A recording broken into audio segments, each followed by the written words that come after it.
Queridos amigos, bienvenidos a un nuevo programa de Camino Alternativo, aquí en los estudios de TLV1. Les agradecemos mucho todos los comentarios que hemos tenido en los programas anteriores. Como ustedes sabrán, TLV1 es un canal totalmente independiente que no recibe subsidios de ningún tipo, justamente para mantener esa independencia. Decía el psicólogo Carl Gustav Jung que la enfermedad es el esfuerzo que hace la naturaleza para curar al hombre. Si uno ve la enfermedad como una solución y no como un problema, probablemente lo primero que suscite esto sean risas o tildarlo a uno de loco. Sin embargo, hay varios médicos a nivel mundial que vienen sosteniendo teorías biologicistas, por ponerle un nombre inicial a esto, fundamentalmente el doctor Hammer, del cual pueden ver mucha información en internet. Y para ese tema que tengo el gusto y el privilegio de tener invitada acá en nuestro programa a la doctora Chinda Brandolino, que es médica legista, tiene la Fundación Provida, y bueno, muchas gracias por estar en los estudios para hablar de este tema. Gracias a usted, Carlos, muchas gracias. Bueno, como le decía recién, para la mayoría de las personas la enfermedad, doctora, es siempre un enemigo y siempre un problema. Sin embargo, desde el planteo de Hammer y de algunos otros médicos como Claude Sabat en Francia, por ejemplo, con la biología total y demás, han hecho un replanteo, casi un cambio de paradigma desde la visión de la medicina en cuanto a la enfermedad, planteando como que en realidad es casi, la enfermedad es como una pseudo solución que pone el cerebro o la naturaleza para solucionar algún problema que tenga la persona. Bueno, mucho antes de Hammer yo aprendí de mi padre, que era médico, y seguramente de la escuela de Alexis Carrel y de la escuela homeopática del gran médico que fue Hahnemann, el fundador, que a su vez se basaba en Hipócrates, que la enfermedad es un intento del organismo por recuperar la salud. Ese concepto es muy antiguo y es sabio, por supuesto. Aquello que dice Hahnemann, ¿no? Que la enfermedad es centrípeta, va hacia adentro, y la curación va hacia afuera, es centrífuga. ¿Qué significa? Que la enfermedad es una realidad nuestra, no es algo provocado desde afuera, es ontológica, hace a todo el ser humano, es una respuesta del ser humano ante una noxa o agresión. Y es una respuesta que tiene un fin, por eso te mencioné Aristóteles. No hay nada en la naturaleza que sea porque sí, azaroso o vano, sino que ante una determinada agresión que recibe el organismo, toda esta unidad, que es el cuerpo humano con su alma, ¿no es cierto?, esa unidad ontológica, sustancia individual de naturaleza racional, pone en juego todo un mecanismo para recuperar esa salud o armonía perdida. Entonces, primero rescatamos que la salud no es un equilibrio, como dice la OMS, porque hay equilibrios patológicos y equilibrios nefandos. Es una armonía donde todas las partes de ese todo que hace al ser humano cumplen su causa final, dijera Aristóteles, es decir, la finalidad para la que fueron hechas. Cuando todas las partes cumplen su fin, ese todo que es el ser humano, alma y cuerpo, funciona en armonía. Cuando algo agrede de alguna forma esa unidad, todo el cuerpo humano con su alma pone en juego un mecanismo para restablecer esa armonía perdida. Eso es la enfermedad, siempre, no a veces. Siempre es el intento del organismo de recuperar la armonía perdida. Y el ser humano responde todo, no responde una parte. Por eso ese desafío que quedará para otra entrevista, que a lo mejor alguna vez tenemos, sobre el trasplante de órganos. No se puede estar un poco vivo y un poco muerto. El ser humano está todo vivo o está todo muerto, ¿no es cierto? Y esa verdad hace una brecha en todas las estructuras de la medicina actual, como también lo que usted me pregunta, ¿no?, ¿qué es la enfermedad? En el último tiempo ha tenido mucha repercusión, tanto en internet por algunas cuestiones puntuales que le han pasado a él, los descubrimientos y las leyes que ha hecho el doctor Rick Hammer. Uno revisa la historia de Hammer y es un oncólogo con alguna trayectoria importante en su país, y sin embargo a él lo sorprende un hecho puntual de su vida, que es el fallecimiento de su hijo, y eso le empieza a trabajar la cabeza tanto por la enfermedad que tiene su esposa, que luego fallece, como por la que tiene luego él. Bien, es interesante la historia de Hammer. No es que tuvo alguna trayectoria importante. Hammer, en el año 78, fue el único médico del siglo XX que fue simultáneamente jefe de 3 servicios hospitalarios, lo cual es imposible en una inteligencia común. Digo esto porque el descubrimiento que él hace es propio de una inteligencia totalmente superior a la inteligencia media. Él era jefe de servicio de oncología, de medicina interna y de radiología. Y ya para entonces, que tendría unos 30 y pico de años, tenía unos 12 o 14 doctorados, lo cual es casi imposible en un médico común. Y por tal motivo, él era el médico de consulta de las coronas europeas. Así estaban las cosas cuando asiste justamente en un yate al rey destronado de Italia, al rey Víctor Manuel de Saboya, ¿no?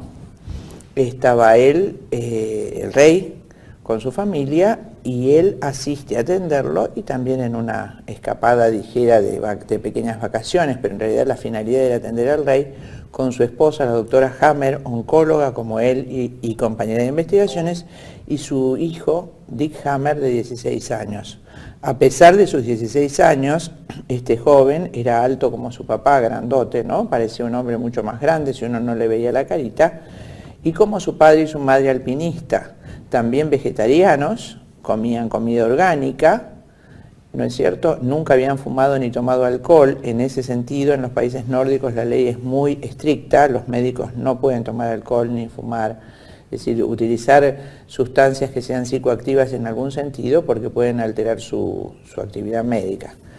Ellos respondían legalmente a esos requisitos y mucho más por esos hábitos que acabo de decir, ¿no es cierto? ¿Qué quiero decir con esto? Que ellos estarían exentos de lo que llamamos factores de riesgo coadyuvantes o causales según la medicina convencional, no voy a decir tradicional, sino convencional, estaban ajenos a las causas que la medicina convencional atribuye al cáncer, ¿no es cierto? Así las cosas, en un intento de asesinato al rey, alguien, para evitar problemas, no voy a decir quién, en un intento de asesinato al rey, por error, le pega un tiro al hijo de Hammer, que estaba, por eso dije que era grandote, estaba acostado en la cubierta y tapado, y el homicida, confundido, cree que es el rey a quien quería atacar, y una bala en el pecho del joven hace un estrago. El joven queda internado varios días, y no recuerdo, sino algo de más de un mes, donde se le hace lo que nosotros consideramos un encarnizamiento terapéutico. El mismo Hammer, azorado, ve cómo se destroza a su hijo en el intento de que viva. ¿No es cierto? El chico, después de ese terrible sufrimiento, muere. Y con el agravante de que el gobierno alemán no quiere problemas con el gobierno italiano, entonces Hammer se queda solo en esa agresión terrible a su vida. Además nos tenemos que imaginar en Alemania, donde los hijos son rarísimos, un matrimonio ya grande, con un solo hijo adolescente, su tesoro, su único tesoro en la tierra, ¿no es cierto?, se pierde de esa manera. Curioso, ¿no?, cómo Dios, nuestro Señor, hace o permite las cosas, ¿no?, para de alguna manera darnos luz con estas grandes inteligencias. A los 6 meses de muerto el joven, Hammer hace un cáncer de testículo izquierdo y su esposa, la doctora Hammer, hace un cáncer de mama izquierda. Yo arribo a esta teoría en los años 90 y unos años antes mi madre, justamente en el año 83, había muerto de cáncer de mama izquierda después de que un hermanito mío murió de leucemia. Entonces, inmediatamente al ver la tesis de Hammer, me tocó, como nos pasa a muchos médicos, muy de cerca, porque recordé todos los casos de mi familia que me han padecido y muerto por esta enfermedad. La doctora Hammer, a pesar de que estamos hablando del lugar de mayor desarrollo médico del mundo, Alemania, a pesar de aplicadas todas las terapéuticas convencionales, la doctora Hammer en pocos meses muere de cáncer de mama izquierda. El doctor Hammer tiene entonces un cáncer de testículo izquierdo. Interesante lo que yo tengo su cassette en alemán. Él dice, ¿cómo puede ser? Piensa, él mismo reflexiona de esta manera, ¿cómo puede ser que dos personas totalmente sanas por una cosa tan dolorosa, los dos hemos tenido un cáncer tan vinculado a la paternidad y a la maternidad. Entonces, le pide a su hijo, el doctor Hammer era un hombre creyente, si bien creo que de religión luterana, él le pide a su hijo que lo ayude. Él se da cuenta que había algo muy importante que él no estaba viendo, esa intuición que seguramente el Creador puso en su alma, y le pide a su hijo que donde esté, que lo ayude, porque él se daba cuenta que había algo muy grande que tenía que aclarar.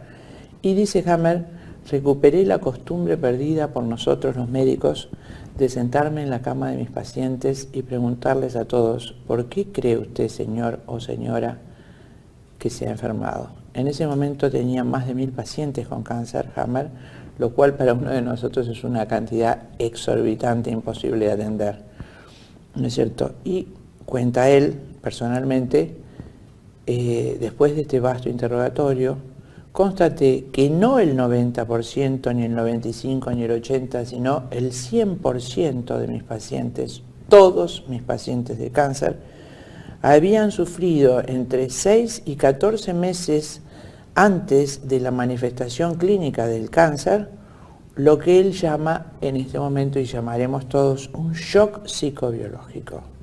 ¿Qué es un shock? Como acabo de decir, es un sufrimiento agudo, rápido, urgente, una cosa, no es un sufrimiento arrastrado, que los hay y terribles, no es esa, es sino un sufrimiento de golpe, para el cual no hay adaptación posible, no hay reflexión, no hay, sin pensar, hoy mataron a mi hijo, hoy a mi esposo lo atropelló un auto, hoy me quedé sin trabajo, llegué al trabajo y cerró la empresa. Eso que llama un shock psicobiológico. Y acá viene la segunda parte. ¿No es cierto? ¿Cómo arriba Hammer a ese diagnóstico psicobiológico?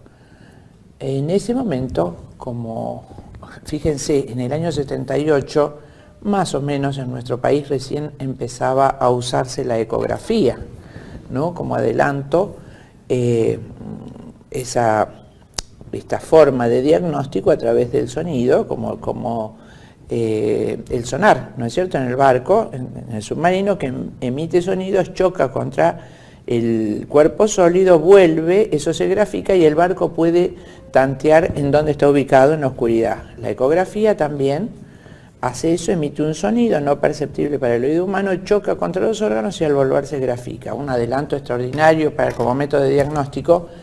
Y en cambio en Alemania, en ese año, ya era rutina hacer un escáner tomográfico, es decir, una tomografía cerebral a todos los pacientes con cáncer. O sea, había realmente mucha distancia entre el adelanto técnico que teníamos aquí en ese momento y el que había allí en Alemania.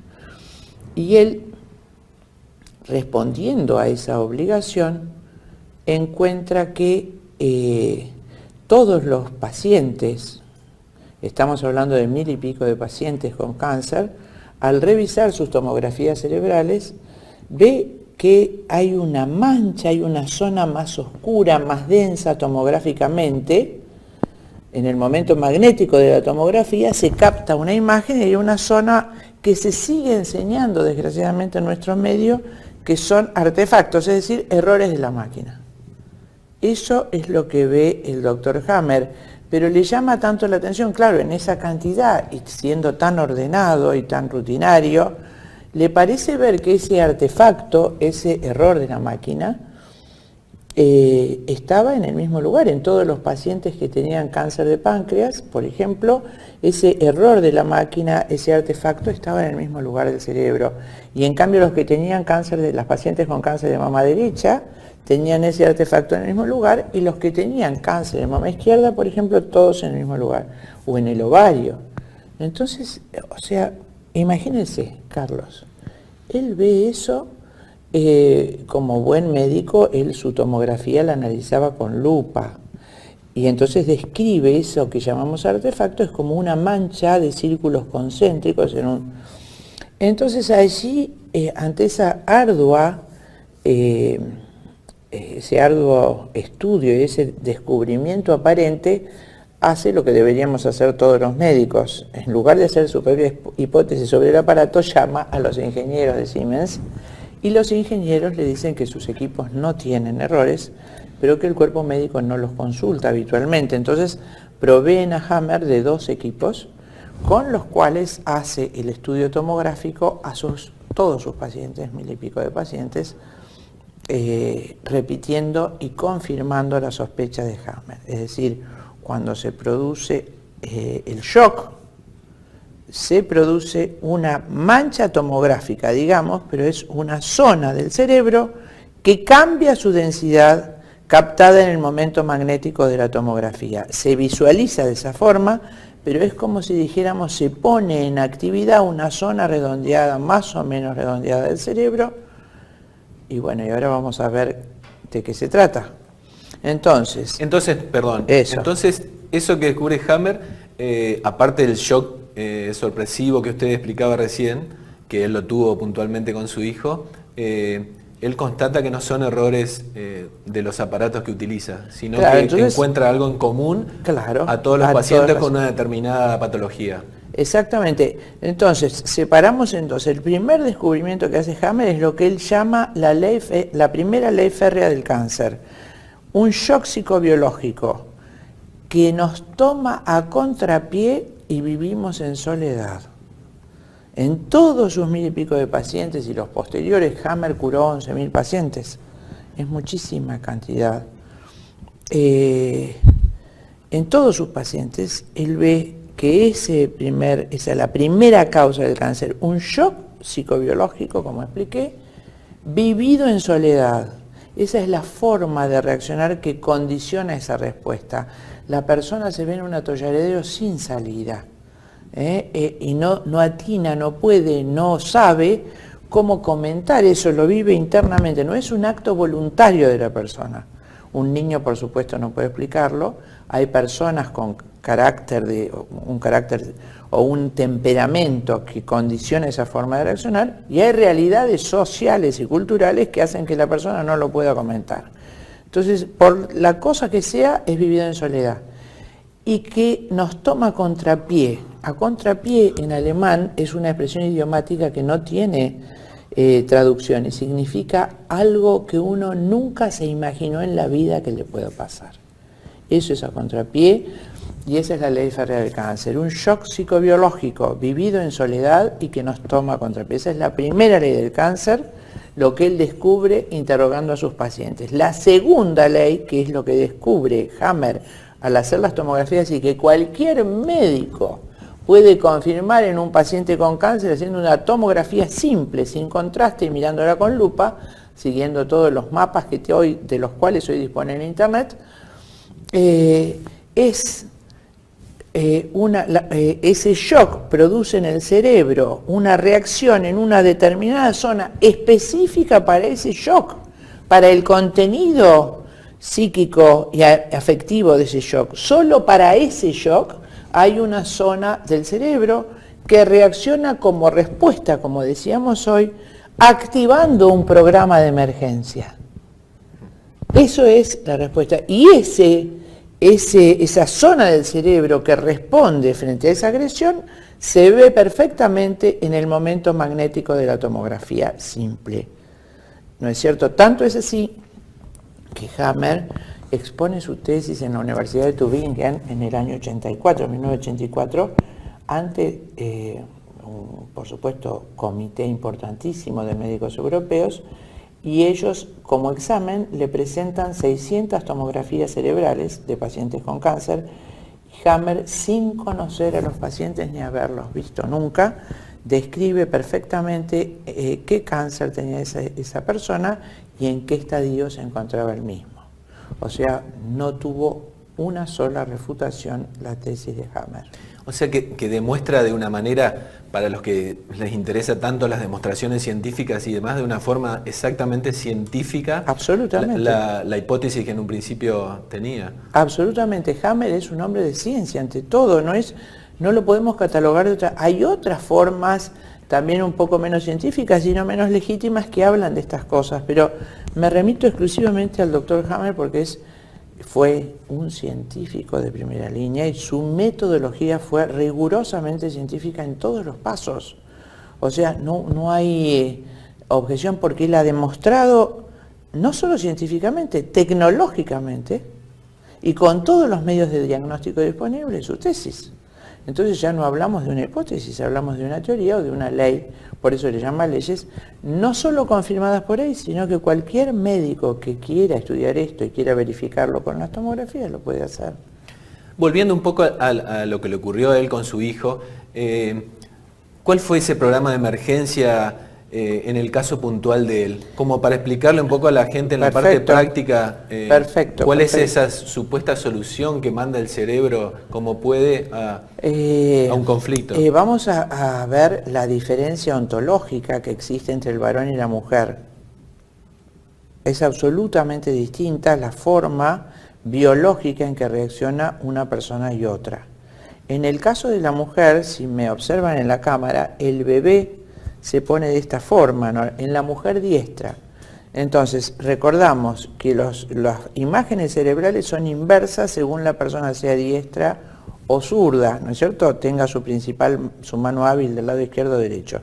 La inmensa mayoría de las personas son diestras y existe también, de acuerdo a Hammer, una porción de gente que es zurda que tendría también una función comunitaria en caso de la presencia masiva de cáncer. Es algo interesantísimo, pero eso no vamos a alcanzar a explicarlo.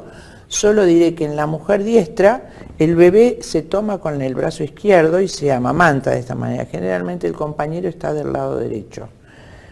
En el cerebro, el peligro de muerte de un hijo, el cerebro que es biológico, el cerebro es una computadora, no piensa, el cerebro actúa de acuerdo a lo que la psique, mente, alma, no sé qué es, donde está el pensamiento no está en el cerebro. El pensamiento acciona en el cerebro, de alguna forma acciona en el cerebro. Por eso Hahnemann, no solo Hahnemann, el autor de homeopatía, sino Hammer, considera que el cerebro es el intermediario entre la psique o mente y el soma o cuerpo. ¿No es cierto? Entonces, cuando en esa cosa que no sabemos qué es la mente, ¿no es cierto? Los antiguos lo definirían como ánima o psique, ¿no es cierto? Decían que somos seres animados, a diferencia de las rocas o de la arena, porque tenemos ánima, ese hálito de vida que tiene nuestro cuerpo, seamos seres humanos, animales o plantas. Ese hálito, ese es el que recibe el shock emocional. Esa psique, decían los griegos, mente, no sabemos. Cuando nuestra mente recibe ese shock terrible que lo sacude, acciona inmediatamente en el cerebro, que es la computadora que dirige nuestro cuerpo, podemos decir es el CPU, ¿no es cierto? Que manda inmediatamente a reaccionar de acuerdo a ese reclamo de la mente ante esa situación de emergencia. Imagínense, se muere mi hijo.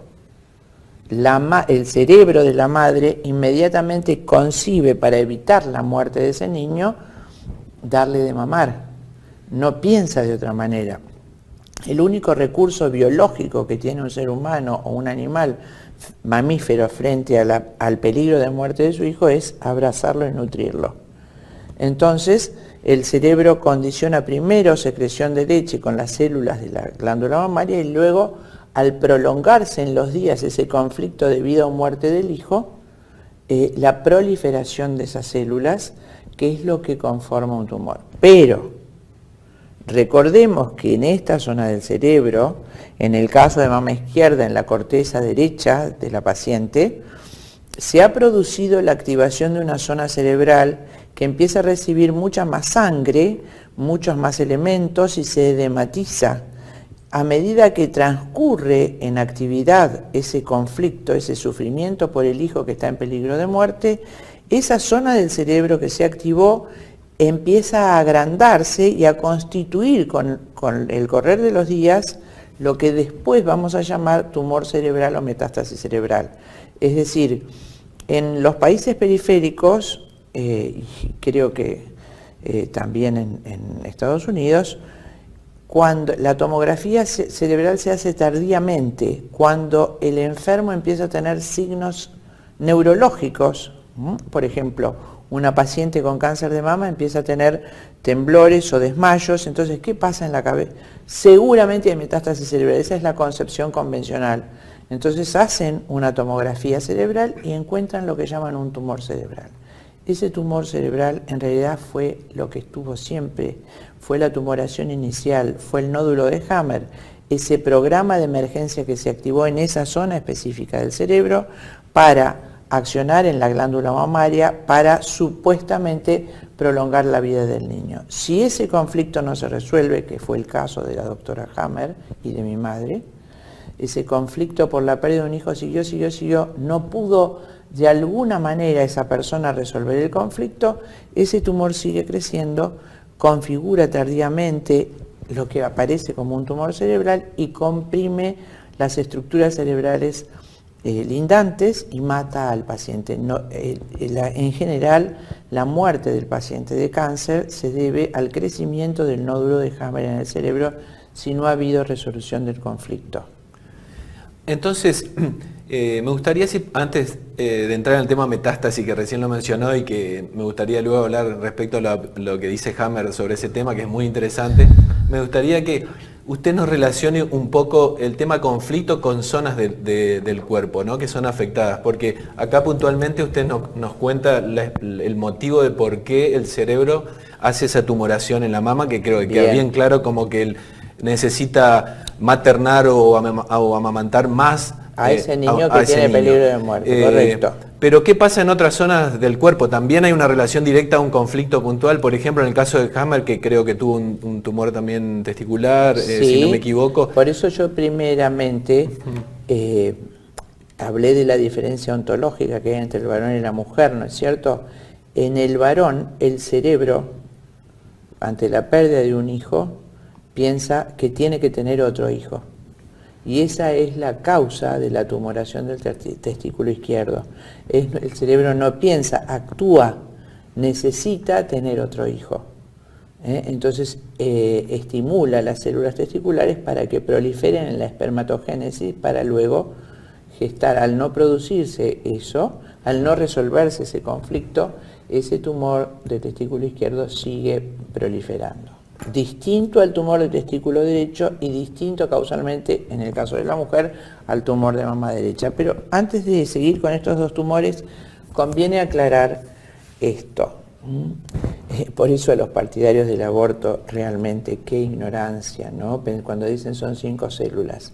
Desde el momento mismo de la concepción, como decía ese otro gigante de la ciencia que fue el doctor Jérôme Lejeune, cuando el ADN de la madre se une al ADN del padre, un nuevo hombre ha iniciado su carrera y la sinfonía de la vida ha comenzado. Entonces, en ese mismo momento se unen los dos ácidos nucleicos formando los 46, que es necesario para tener, ya que aporta 23 la madre y 23 el padre, y inmediatamente ese ADN se ordena en una sola unidad que se va a dividir. Esa unión de esa nueva célula huevo cigoto con 46 cromosomas se va a dividir en segundos, es esto, ¿no? Durante los primeros minutos en 2, en 4, en 8, en 16, 32 células, la mórula, ¿no es cierto? Y finalmente y en forma muy rápida se van a agrupar esas células en 3 capas. O sea, ya esto viene ordenado por ese ácido nucleico que se unificó. En esas 3 capas, como si fuera, yo lo explico como una hamburguesa, un sándwich de hamburguesa. Se va a ordenar en 3 capas: endodermo, mesodermo en el medio, ectodermo arriba. Ese sándwich de hamburguesa se va a enroscar de esa manera formando 3 cilindros. El cilindro central va a ser el endodermo, el del medio el mesodermo, el de afuera el ectodermo. Ecto porque de allí va a formarse la piel, todo lo que nos recubre. Endo va a ser desde la boca al ano todo el tubo digestivo, y mesodermo, como los pulmones, los tejidos del medio serían. Pero falta una vuelta más, todo en minutos, ¿no es cierto? De ese gran cilindro que quedó con el ectodermo hacia afuera, ese ectodermo se va a invaginar, va a ser otro cilindro adentro de ectodermo, se va a meter para adentro así y eso se va a llamar notocorda, va a ser todo el sistema nervioso desde el cerebro hasta el último extremo de la médula espinal, ¿no es cierto? Pero con la particularidad, entonces va a quedar ectodermo, adentro un cilindro de ectodermo también notocorda, mesodermo, del que van a venir los órganos intermedios, y endodermo, el aparato digestivo con sus glándulas. Para cada célula de esa notocorda o sistema nervioso que se está haciendo, durante toda nuestra vida, va a haber una célula correspondiente del cuerpo, del soma, que va a depender para toda la vida, y se van, aún las células madres que las van a reemplazar. Esta maravilla extraordinaria, cuando algún ignorante dice que esto se hace por azar, es imposible que esto se haga por azar. Hay un orden y una causa final en cada una de esas células, como lo vislumbraba Aristóteles, vuelvo a decir.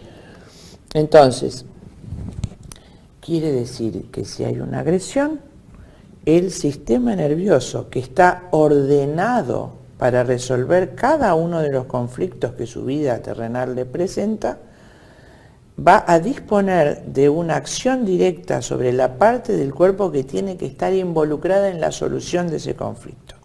Y lo voy a explicar de una manera más sencilla, que era la que le gustaba explicar al doctor Hammer, y me parece que es la mejor. Por ejemplo, el conflicto de morir, de muerte, de sensación o peligro de muerte inminente, ¿no es cierto? Y lo explicaba Hammer con un ratón, que está buenísima la explicación. Imagínese, Carlos, que usted es un ratón y por aquella puerta aparece el gato. ¿Qué hace usted? Corro. Y rápido. Y rápido. Corre rapidísimo, rapidísimo, y para correr, respira, respira, respira, respira. ¿Para qué? Para que el oxígeno que nosotros adquirimos en la respiración vaya a la sangre, y la sangre lo distribuya en todas nuestras células musculares y podamos correr para salvar la vida. Eso es una respuesta frente a una agresión inmediata. Apareció el gato. Su cerebro, en una zona determinada de la corteza, tiene planificado responder ante el peligro del gato, tanto en el ratón como en nosotros, en todos los mamíferos que tenemos esta disposición del sistema nervioso. Entonces, esa zona del cerebro del ratón actúa sobre primero, segrega una hormona que se llama adrenalina, que es la hormona del miedo, ¿ok? Y la adrenalina actúa en dos órganos, en todo el cuerpo, pero fundamentalmente en dos aparatos. El aparato cardiovascular, para que el corazón lata más rápido y más fuerte, para que mande más sangre al aparato respiratorio, esté el oxígeno y vaya a los músculos para que el ratón pueda correr.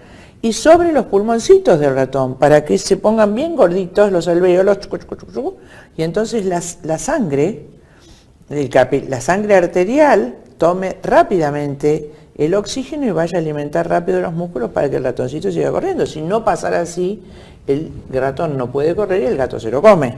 ¿Eso está claro? Bueno, ahora imagínense, eso se resuelve en 15 minutos, ¿no es cierto? O se lo comió el gato, o el ratoncito encontró la cueva y se salvó. Pero resulta que usted es fumador. Y un día empieza a toser, como ahora, pero mucho, mucho, mucho, y va al médico. Y el médico no ha estudiado al doctor Hammer. Y entonces el médico ve una imagen toda sucia de sus pulmones y dice, esto no me gusta nada. Y usted, que no es el ratón, sino que es un ser humano que piensa, tiene esa debilidad terrible que es pensar y razonar, y el médico puso esa cara de que un gato gigante lo está asolando, que es, voy a hacer una nueva radiografía, pero es posible que usted tenga, ¿qué, doctor? Un cáncer, y puede ser.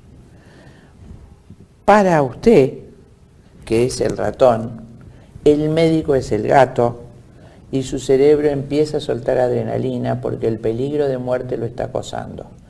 Pero como usted no es un ratón y el médico no es un gato, sino es una enfermedad que va a asolarlo en un futuro o ahora, y usted no sabe, su cerebro da la orden rápido a que se libere adrenalina, porque el cerebro no sabe esto, sabe que usted tiene que huir de ese peligro de muerte, tiene que escapar, tiene que correr, y para correr necesita oxígeno. Eso es todo lo que puede hacer el cerebro, como en el caso que hoy explicaba el tumor de mamá.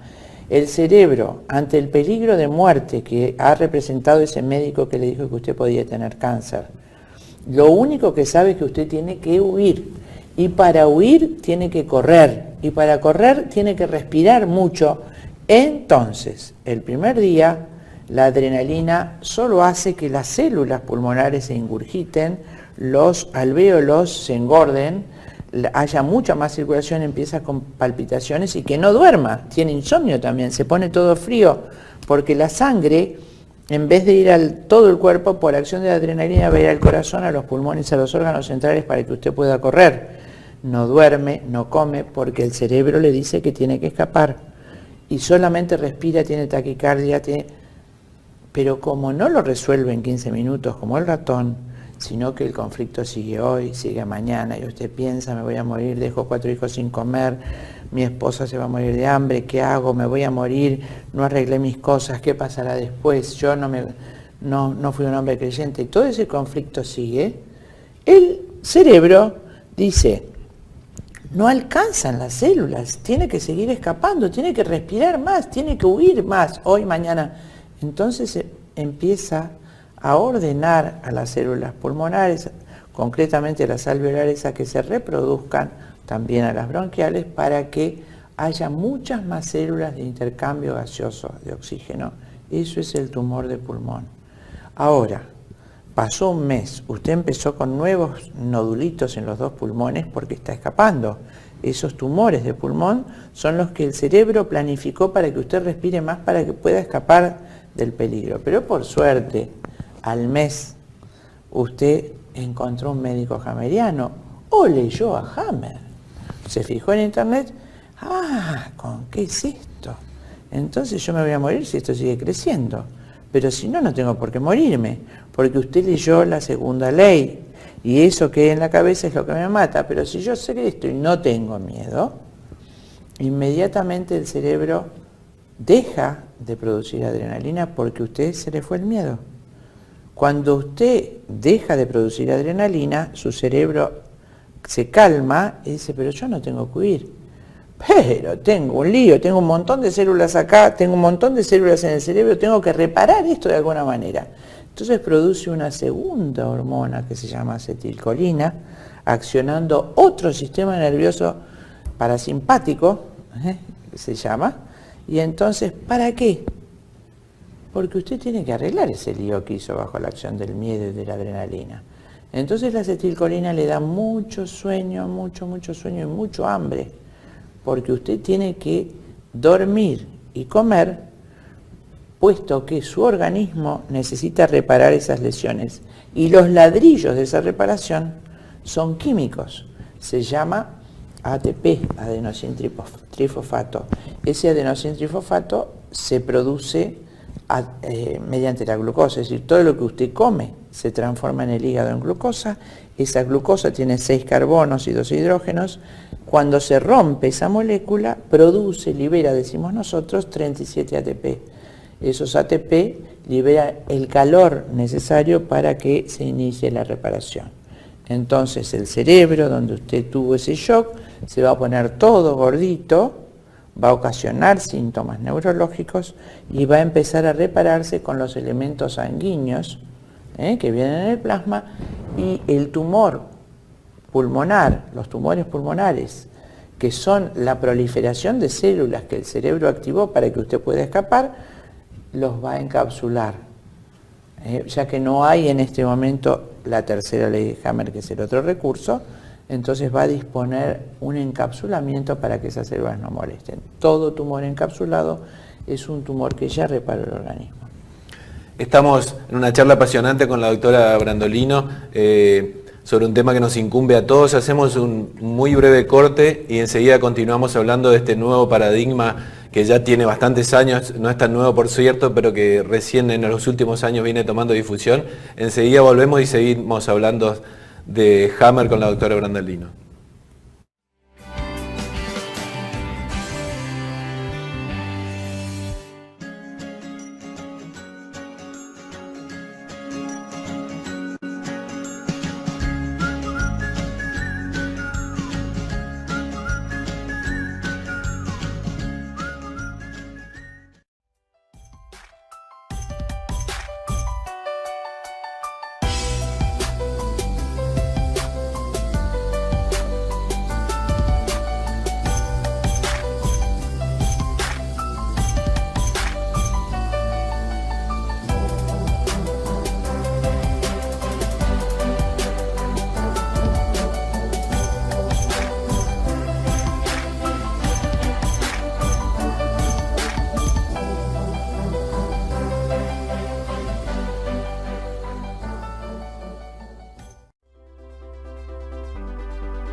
Continuamos aquí en Camino Alternativo con la doctora Brandolino. La verdad que es apasionante escuchar las explicaciones que nos da ella en un tema que es cercano a todos, porque todos tenemos a un familiar o alguna persona muy conocida que tiene o ha tenido cáncer. Y la verdad que ver que hay otras visiones y otros paradigmas que nos pueden dar alguna solución, la verdad que es algo que debe interesarnos a todos, pienso yo. Doctora, hoy hablaba del cáncer de mama y explicaba puntualmente el caso de la doctora Hammer, de la esposa de Hammer, a raíz del fallecimiento de su hijo. Y a raíz de los descubrimientos que hace Hammer y de las comprobaciones científicas en esas manchas que usted describía que aparecen en los escáneres cerebrales, a mí me da la sensación, y usted seguramente me lo confirmará o no, de que eso que tiene la mayoría de la gente metido en la cabeza de que tuve la mala suerte de que me apareció un cáncer, pero qué desgracia esta enfermedad, como que no es algo casual ni fortuito, sino que hay una relación directa con algo puntual, con ese shock y ese conflicto que usted describía hoy. Creo que es importante mencionar esto porque en la mayoría de la gente es algo que se habla comúnmente. Qué mala suerte, claro, pero esa celulita que me empezó a recorrer el cuerpo, claro, pero en realidad, de acuerdo a lo que usted explica y a lo que ha investigado Hammer, los argumentos serían otros. Por supuesto. Entonces, quedar en claro que no es una casualidad, que es un programa de emergencia que tiende en realidad a resolver el problema urgente que se está planteando. Pero, como dicen los chicos, se va de mambo el cuerpo. Si no lo paramos de alguna manera, esa misma resolución puede conllevar la vida del paciente. Porque si yo no resuelvo ese conflicto, entonces esa zona cerebral que se ha activado sigue desarrollándose, ampliando su volumen y nos mata. Por eso también es importante la última parte que no creo que alcancemos hoy, que es la resolución del conflicto. ¿No es cierto? Pero ahí dijo también esa celulita, ¿no? Conviene aclarar el tema de las metástasis. Hay varios aspectos que hay que aclarar que son mitos que se han metido en la cabeza de la gente y que generan ese terror, por lo cual la palabra cáncer siempre es el gato para el paciente que está... Y el médico que tampoco lo sabe, ¿no es cierto? También el médico padece cáncer. El médico que no conoce a Hammer y que no ha leído esto no tiene por qué haberlo leído, porque esto se ha frenado totalmente la difusión, aunque se hace de todas maneras, porque siempre digo, la verdad tiene su propio peso y tarde o temprano va a llegar a todo el mundo. Ya se hacen seminarios en nuestro país, en Mar del Plata y en muchos lugares del mundo, en Canadá, en México, en España, ¿no es cierto? En muchísimos lugares ya, en Francia, Madame Six, distintos médicos que se han dedicado a estudiar esto, lo difunden y hacen seminarios para los pacientes con cáncer, de manera que ellos mismos, al resolver sus respectivos conflictos, empiezan a ubicarse en una posición ventajosa para detener el avance, la parte de la enfermedad que sería terriblemente dañosa, que queda librada, si no se resuelve el conflicto, de la evolución biológica y entonces nos puede matar. Entonces, imagínense la teoría del cáncer, ¿no? Que tuvo cáncer de mama y, bueno, creyeron que lo había curado, pero respetaron una celulita, o, qué sé yo, un cáncer linfático, ¿no? Y 6 años después, cuando ya estaba curado, aparece un cáncer de hígado. Y esto es una metástasis del cáncer de mama que tuvo esa pobre señora hace 6 años, 10 años, y quedó una celulita que quedó. A pesar de que la operaron, le sacaron la mama, le dieron quimioterapia que mató a toda una enorme cantidad de células, no solo mamarias, sino detuvo el crecimiento celular de todas las células en ese momento, y además irradiaron esa mama, dieron radiación, mataron todas las células mamarias, no quedó ninguna, pero de alguna manera una célula se salvó de todo eso, una sola, y vivió muchísimos más años de lo que vive una célula mamaria, que una célula mamaria vive unos pocos meses, se va recambiando, ¿no es cierto? Una célula vivió 6 años, 7 años, era una célula longeva, obviamente, sumamente longeva, pero además seguramente era un superhéroe, porque imagínense que salvarse a todo eso es como que usted, y esto es lo que explica el mismo Hammer, ¿no? Se tiró en el océano Ártico, en el mar Ártico, ahí en la tierra de mis ancestros en Dinamarca o ahí por Escandinavia, se tiró al mar, que hace 200.000 grados bajo cero allí, y en el mar peor. Entonces se tiró desnudo. nadó, no un día. Imagínense que nadó 7 años sin comer, sin dormir y expuesto a todas las temperaturas, se salvó a los animales, a los tiburones, al cambio sin comer nada. Llegó a Oceanía 7 años después, pero no solo llegó a Oceanía, sino que además se transformó en canguro. Y allí está usted transformado. Eso mismo es la teoría de la metástasis. Imagínense que se salvó la célula mamaria, pasó por un océano y un río que nunca se vio, jamás en estos últimos 100 y pico de años se ha encontrado esa famosa célula, ni en sangre ni en linfa. En ningún frote de laboratorio, frotis, se encontró esa celulita malvada y longeva y superhéroe que rescató. Y entonces esa célula de mama resistió 7 años a todos esos tratamientos, es la única célula mamaria que vivió 7 años y se transformó en célula de hígado. Entonces, ¿cómo se infiere esto? Porque el razonamiento es que siempre que hay este tumor de hígado, muchas veces hubo antes tumor de mama. Entonces, así dicen los médicos, hay este tumor de hígado, es metastásico, tiene que estar la célula original en otro lado. Qué horror si no está. Pero bueno, no importa. Y en realidad, ¿qué es lo que pasó? Imagínense que esa señora, que siempre reacciona de esa manera, es una forma de reaccionar, de no poder compartir ese gran conflicto que tiene. O el señor que tuvo el cáncer de pulmón, que hablábamos hace un ratito, que se asustó, creyó que se iba a morir y desarrolló un cáncer de pulmón. Resulta que tanto la señora con cáncer de mama como el señor con cáncer de pulmón son únicos sostén respectivos de su familia. ¿No es cierto?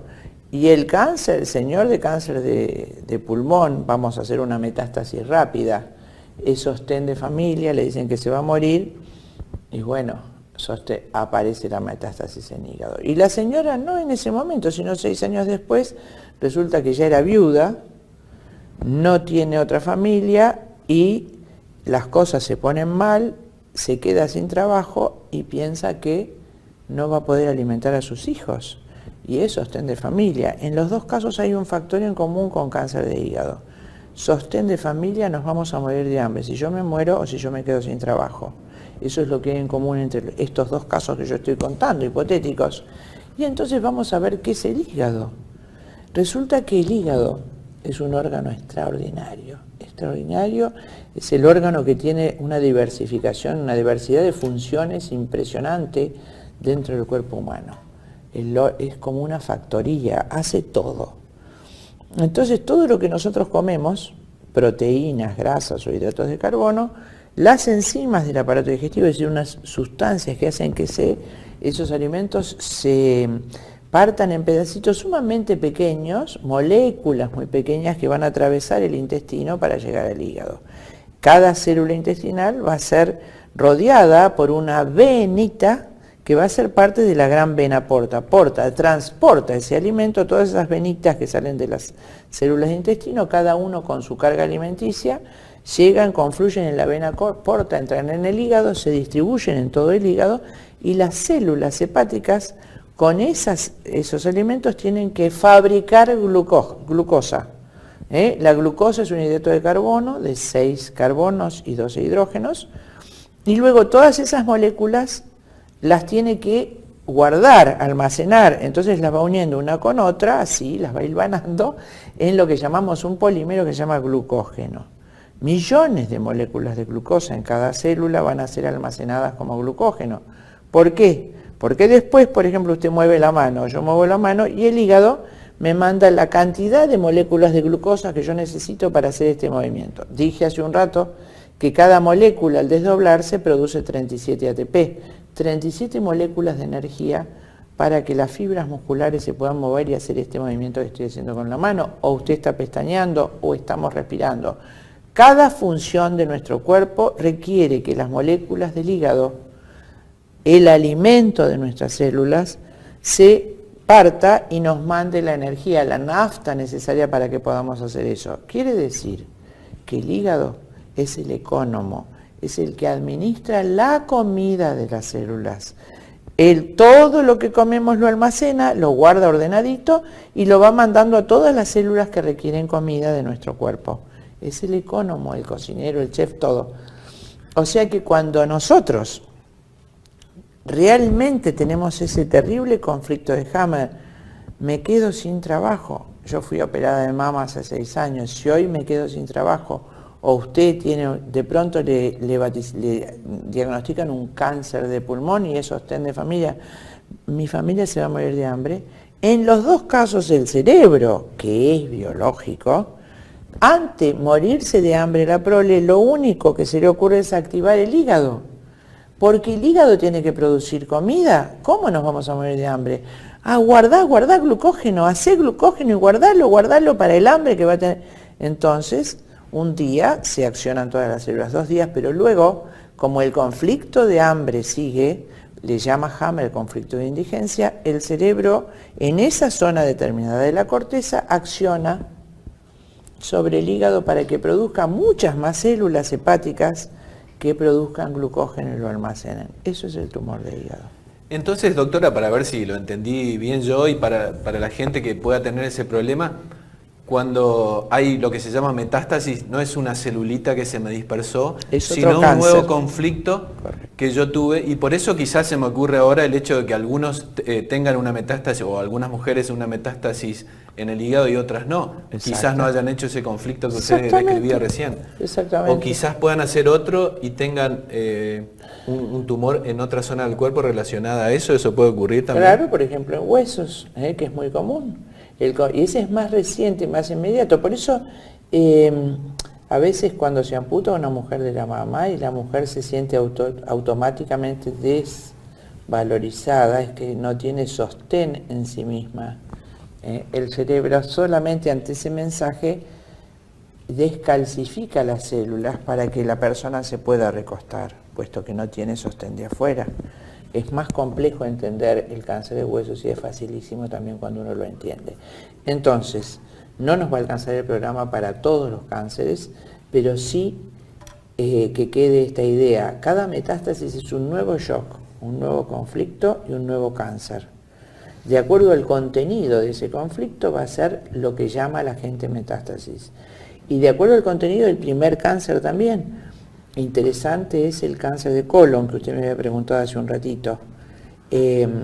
Imagínense que el colon, el intestino grueso, tiene la función, así como el delgado absorbe los alimentos, el intestino grueso tiene la única función de eliminarlos. ¿Qué elimina? Los desperdicios, lo que no sirve, vamos a decir el término casero, la caca. Entonces todo eso en la inteligencia humana, desde que existe el hombre, todo lo feo, todo lo horrible, todo lo que no sirve, lo identifica con el excremento. Todo el contenido horrible de una vivencia, dicen esto es caca, y el cerebro humano lo registra como el desperdicio que tiene que eliminar el intestino. Entonces cuando, por ejemplo, una estafa, ¿no es cierto? Usted le prestó a su mejor amigo una cantidad de dinero, le dice, te lo doy y usalo, estás en aprietos, pero devolvémelo porque en 6 meses tengo un vencimiento que si no pierdo la casa, por ejemplo. Pero resulta que su amigo a los 6 meses se olvidó que se lo tenía que devolver. Y usted se siente estafado. Hay otra palabra que no voy a decir en el canal, pero es que nuestra mente identifica eso con caca, ¿no es cierto? Con excremento. Y el cerebro, usted no puede dormir nuevamente, está bajo la acción de la adrenalina. El cerebro entiende que usted tiene que eliminar ese desperdicio, ya que usted lo identifica con caca. ¿Y cuál es el organismo que tiene, el órgano del cuerpo que tiene que eliminar eso? El intestino grueso. Entonces, ante esa estafa, esa cosa que usted mismo identificó con caca, con excremento, el ser humano el cerebro manda al intestino primero a moverse. Por eso antes del cáncer de colon, muchos meses, varios meses, el ser humano experimenta cólicos sin explicación. Usted hace la primera colonoscopia y no encuentra nada. Y a los 2 meses de ese revuelto intestinal empiezan a proliferar esas celulitas, puesto que el cerebro sigue viviendo como ordenador que usted no ha resuelto el conflicto de ese desperdicio que tiene que eliminar. Sigue pensando en eso que le han hecho, en esa mala jugada, en esa chanchada, en esa marranada, se dice en alemán. Esa chanchada que usted ha recibido, el cerebro solamente sabe que las chanchadas las elimina el intestino. Entonces pasó un mes y usted no ha resuelto ese conflicto, el nódulo de Hammer en el cerebro sigue creciendo y usted su cerebro sigue intentando que el intestino lo elimine, porque él no piensa desperdicio, excremento, tiene que ser eliminado por el intestino grueso, y empiezan a proliferar esas células en el margen del colon, formando lo que llamamos cáncer de colon. ¿Es posible también, doctora, que sea esta misma teoría la que explique por qué muchos tumores se curan solos? Quizás la persona haya solucionado el conflicto, no se haya enterado nunca de que haya tenido cáncer y lo haya solucionado y la enfermedad desapareció sola. Por supuesto, vuelvo a decir que todos los cánceres que encontramos encapsulados, que son miles o quistes en los riñones, son cánceres que resolvió el organismo. Y que muchas veces, al no conocer esto, cuando el médico con la mejor buena voluntad dice, uy, encontré un tumor por suerte encapsulado, pulmonar, empieza de nuevo el ciclo, el paciente se asusta, empieza de nuevo a generar cánceres o tumores pulmonares y empieza de nuevo a peligrar su vida y a generar otro conflicto, otro nódulo de Hammer en la cabeza con este conflicto. Por eso es tan importante que esto se conozca, ¿no? Sí. La verdad que es un tema que da para varios programas.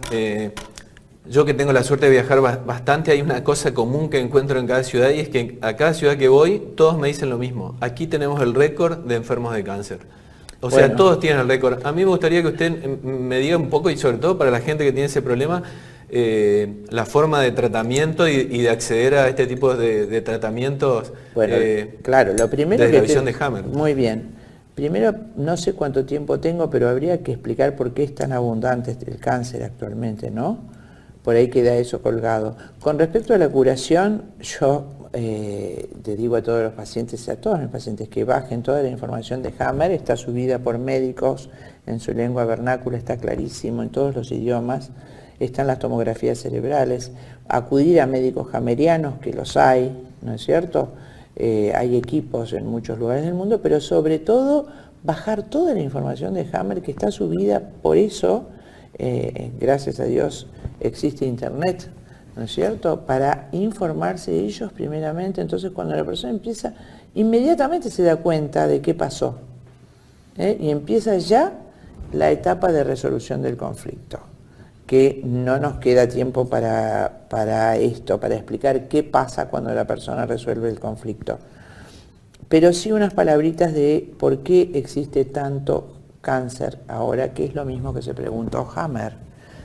Cuando él tiene ese cáncer de testículo y su esposa muere de cáncer de mama, él dice, ¿cómo puede ser que hasta que yo me recibí, piensa él, esto es en el año 78, es decir, hasta los años 60, no era por mal diagnóstico, sino que había muchas menos muertes por cáncer, había muchísimas muertes por tuberculosis, muerte por enfermedades infecciosas, ¿no es cierto?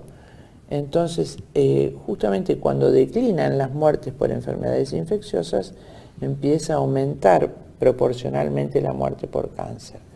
Entonces Hammer, al entender perfectamente la embriología, eso es embriología es una especialidad dentro de la neonatología además, actualmente, él observa cómo ya desde recién concebido el feto aparece una flora de bacterias en los órganos correspondientes a las 3 capas embrionarias a las que me referí. Es decir, cuando el niño nace, va a tener en el endodermo una flora de bacterias, de bacterias, digo bien, levaduras y hongos. Los órganos del endodermo, del aparato digestivo, van a tener una flora de ese tipo de microbios. Las células del mesodermo y todos los órganos que vienen del mesodermo, como los pulmones, por ejemplo, van a tener una flora de bacilos ácido alcohol resistentes, los bacilos tuberculosos, el bacilo de Koch. Y en cambio las células, los tejidos ectodérmicos van a tener una flora saprófita de virus. Entonces, no puedo extenderme en esto porque es muy largo, pero sí recordar que los gérmenes que están en nuestro interior tienen una importante función que cumplir. También en eso no es gratuito que la naturaleza haya puesto una flora bacteriana, no es gratuito que haya células tuberculosas en nuestros pulmones, no es gratuito que haya virus saprófitos en nuestro cuerpo.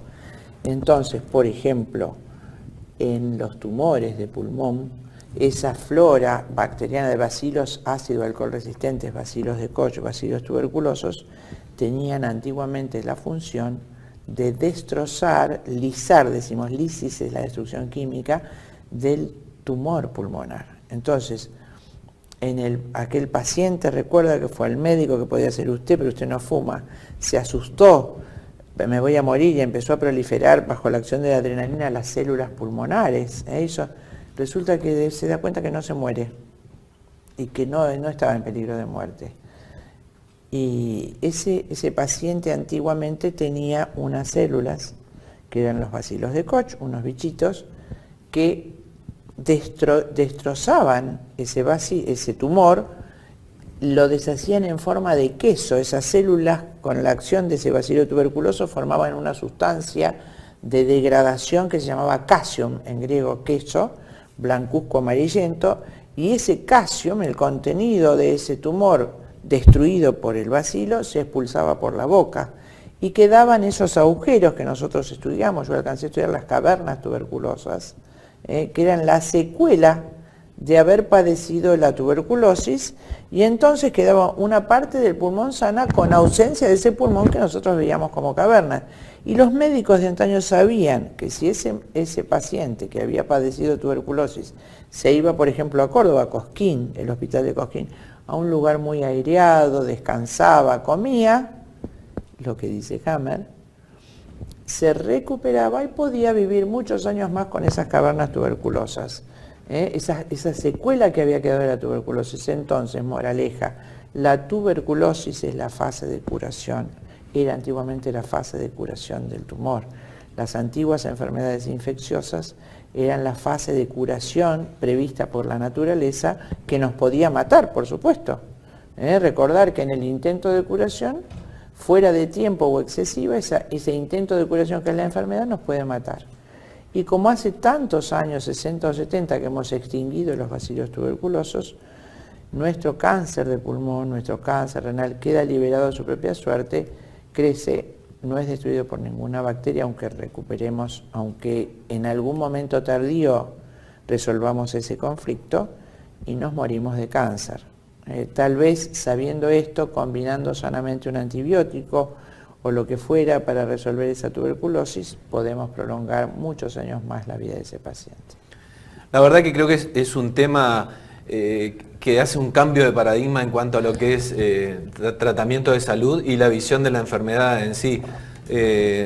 Para todos los que tienen este problema, yo los invito a que indaguen en lo que la doctora decía recién, porque creo que es una alternativa para todas las personas que vienen sufriendo de una enfermedad como cáncer, y una alternativa que quizás tenga un tratamiento no tan invasivo o mutilante como otros tratamientos convencionales. Seguramente vamos a tener otro encuentro, doctora, si usted quiere, por este tema y por otros, así que yo le agradezco muchísimo las explicaciones tan detalladas que nos dio, y ha sido un gusto para mí tenerla en Camino Alternativo. El gusto ha sido mío, espero que haya sido claro, aunque es muy difícil de abordar en una cámara este tema, pero espero que haya servido para algo a nuestra audiencia. Gracias a todos y nos encontramos en el próximo Camino Alternativo.